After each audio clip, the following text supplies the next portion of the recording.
वह समय था 12वीं सदी का। गजनी का सुल्तान मोहम्मद गौरी हिंदुस्तान के राज्यों पर धावा बोल और लूटपाट करता। वह चाहता था कि गजनी सबसे धनी देश बने और हिंदुस्तान की तरह सोने की चिड़िया कहलाए। अब उसकी निगाहें दिल्ली पर टिकी थीं, जिसके सिंहासन पर पृथ्वीराज चौहान विराजमान थे। वे युद्ध कला में बहुत ही निपुण थे। शब्दवेद तीरंदाजी में तो वे माहिर थे। मोहम्मद गौरी सोचने लगा कि हमने बड़े से बड़े राज्यों को जीता है, लेकिन जितना खजाना दिल्ली में है उतना और कहीं नहीं। आखिर हम इस खजाने को लूट लें तो हमारा मुल्क सबसे धनी मुल्क बन जाएगा और सोने की चिड़िया कहलाएगा। और फिर उसने दिल्ली पर हमला कर दिया। इधर दिल्ली के शासक पृथ्वीराज चौहान के कानों तक युद्ध की सूचना पहुंचती है और वे अपने सेना के साथ युद्ध के लिए निकल पड़ते हैं।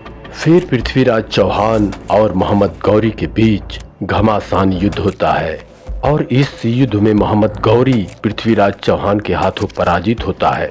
अब बंदी बना गौरी पृथ्वीराज चौहान के सामने सिर झुकाए माफी मांगते हुए अपने जीवन की भीख मांगता है और पृथ्वीराज चौहान से कहता है कि मैंने सुना है कि हिंदुस्तान के दुश्मनों को भी आप माफ करने का दिल रखते हैं।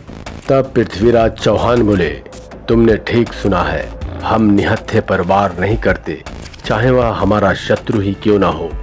हम तुम्हें भी माफ कर सकते हैं, लेकिन तुम्हें वचन देना होगा कि तुम दोबारा हिंदुस्तान के ऊपर आंख उठाकर भी नहीं देखोगे। पृथ्वीराज चौहान की बातें सुनकर मोहम्मद गौरी कसम खाते हुए वादा करता है कि मैं दोबारा हिंदुस्तान के ऊपर नजर नहीं डालूंगा।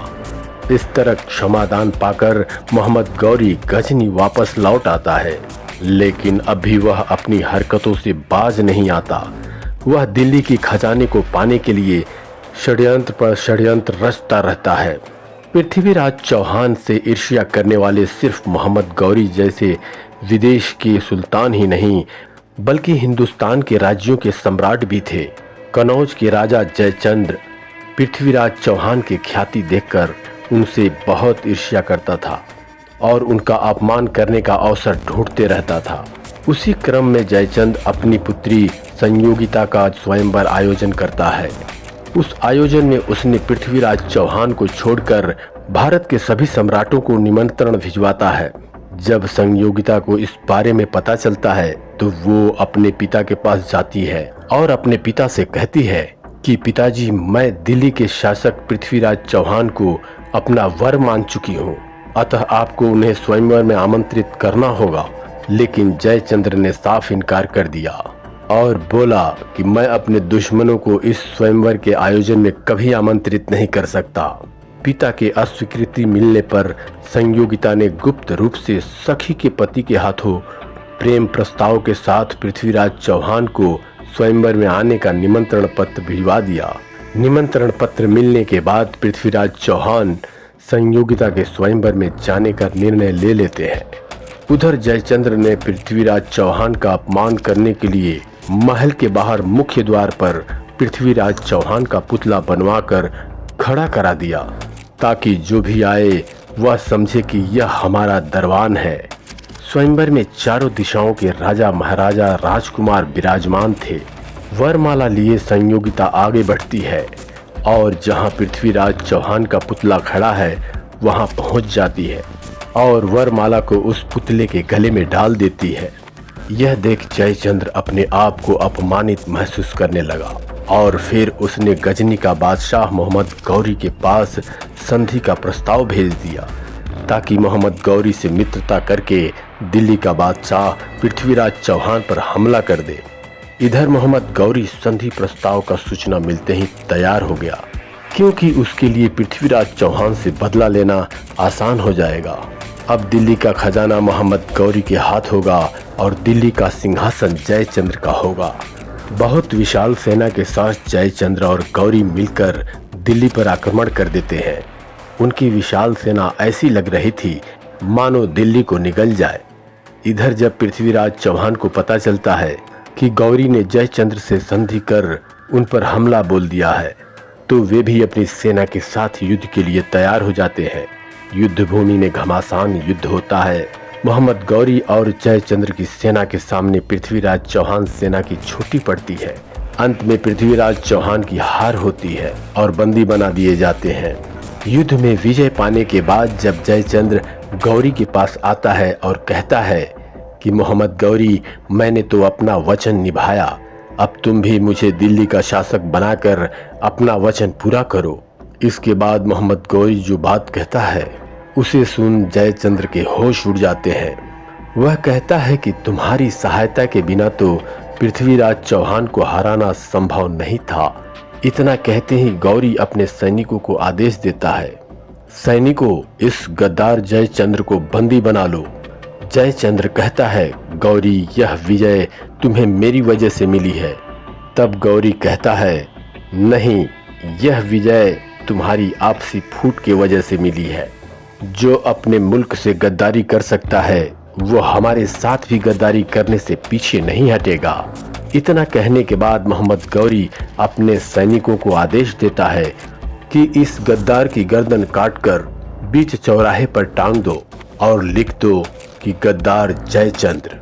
मोहम्मद गौरी जयचंद्र को बीच चौराहे पर मरवा देता है और दिल्ली राज्य के सभी दौलत को लूटकर पृथ्वीराज चौहान को बंदी बनाकर गजनी लौट जाता है। वहां पहुंचने के बाद मोहम्मद गौरी पृथ्वीराज चौहान से कहता है, पृथ्वीराज, मैं भी तुम्हें माफ कर सकता हूं यदि तुम मेरे गुलाम बनकर रहना कबूल करोगे। तब पृथ्वीराज जोश और आक्रोश में आते हुए कहते हैं कि मैं पृथ्वीराज चौहान हूं, गुलाम बनने से तो अच्छा है मृत्यु को प्राप्त कर जाओ। इस पर गौरी बोलता है, तू बंदी बना खड़ा है फिर भी हमें आंखें दिखाता है, अपनी घूरती हुई निगाहों को नीचे कर। तब पृथ्वीराज चौहान मुस्कुराते हुए कहते हैं, गौरी, क्या तू जानता नहीं कि हम एक राजपूत हैं और एक राजपूत की आंखें मौत के बाद ही नीचे होती है। इस बात को सुनते ही गौरी आग बबूला हो जाता है और सैनिकों से कहता है, सैनिकों, ये जिन आंखों से हमें घूर रहा है उन आंखों को गरम सलाखों से फोड़ दो। इसके बाद उनकी दोनों आंखें फोड़ दी जाती हैं और फिर उन्हें बंदी गृह में डाल दिया जाता है। इधर दिल्ली में पृथ्वीराज के राज्य कवि चंद्रबरदाई अपने सम्राट की दुख भरी खबर सुनकर चिंतित होते हैं और कहते हैं कि मैं उन्हें मरने नहीं दूंगा, उनकी रक्षा के लिए गजनी जाऊंगा। चंद्रबरदाई गजनी के लिए चल देते हैं, लेकिन गौरी उन्हें भी बंदी बनाकर पृथ्वीराज चौहान के साथ कारागृह में डाल देता है। वे अपने गलतियों को याद कर पछताने लगते हैं क्योंकि पृथ्वीराज चौहान मोहम्मद गौरी को 16 बार माफ करके मृत्यु दान दिए थे। मोहम्मद गौरी ने तीरंदाजी खेल का आयोजन करवाया जैसा कि हमेशा करता आया था।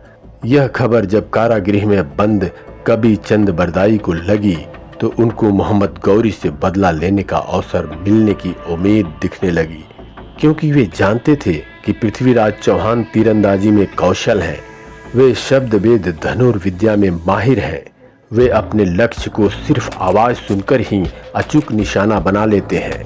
चंद्रबरदाई ने पृथ्वीराज चौहान को इस आयोजन में हिस्सा लेने के लिए तैयार कराया और कहा कि इससे अच्छा मौका फिर नहीं मिलेगा। चंद्रबरदाई ने इस खबर को मोहम्मद गौरी तक पहुंचा दिया। इस बात को सुनते ही मोहम्मद गौरी हंसने लगा और उत्सुक हो उठा कि एक अंधा कैसे तीरंदाजी कर सकता है। इस बात को सुनते ही उसने पृथ्वीराज चौहान को तीरंदाजी आयोजन में हिस्सा लेने की अनुमति दे दी।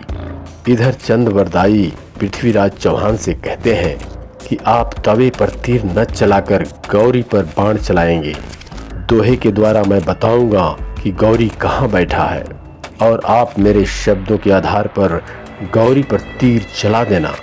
इस तरह योजना बनाकर पृथ्वीराज चौहान के साथ चंद्रबरदाई तीरंदाजी खेल में उपस्थित होते हैं और सुल्तान से कहते हैं कि सुल्तान, तवे से निकली आवाज सुनकर पृथ्वीराज चौहान उस तवे पर तीर चलाएंगे, लेकिन आपको 3 बार हुक्म देना होगा। मोहम्मद गौरी 3 बार आवाज देता है, तीर चलाओ पृथ्वीराज, तीर चलाओ, तीर चलाओ पृथ्वीराज। यह आवाज सुनने के बाद पृथ्वीराज चौहान तो जान जाते हैं कि गौरी किस दिशा में खड़ा है। तब चंद्रबरदाई दोहा पढ़ना प्रारंभ करते हैं, हे पृथ्वीराज कमान बांध, है अंतिम अवसर यही, एक बाण से लक्ष्य भेद कर मत चूके चौहान। 4 बांस 24 गज अंगुल अष्ट प्रमाण, ता ऊपर सुल्तान है मत चूके चौहान। गौरी की आवाज तथा दोहा सुनकर पृथ्वीराज गौरी पर तीर चला देते हैं। तीर लगते ही गौरी की मौत हो जाती है और इस प्रकार पृथ्वीराज चौहान अपने अपमान का बदला ले लेते हैं। इधर चंद्रवरदाई अपने मयान से तलवार निकाल पृथ्वीराज चौहान के पेट में मार देते हैं और फिर पृथ्वीराज चौहान चंद्रवरदाई की हत्या कर देते हैं। पृथ्वीराज चौहान और चंद्रवरदाई ने योजना बनाई थी कि गौरी को मारने के बाद अपने स्वाभिमान की रक्षा हेतु हम अपने प्राण त्याग देंगे। अतः दोनों ने एक दूसरे का वध कर दिया।